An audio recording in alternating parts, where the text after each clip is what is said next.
ये और इसमें है मटन के मसाले। दानियल भाई, मैं अकेली जितनी मर्जी कोशिश कर लूं, उस मुकाम तक नहीं पहुंच सकती जब तक आप मेरा साथ ना दें। मैं सच कह रही हूं। यानी तुम्हारा मतलब है कि तुम्हें मेरी मदद की जरूरत है?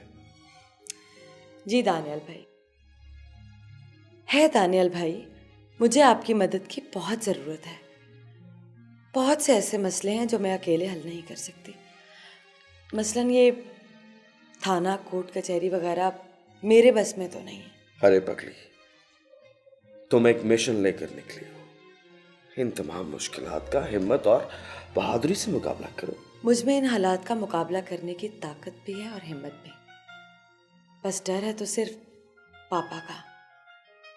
अखबारात की खबर बनना या इंतज़ामिया के ऑफिस के चक्कर लगाना पापा को हरगिज़ पसंद नहीं आएगा।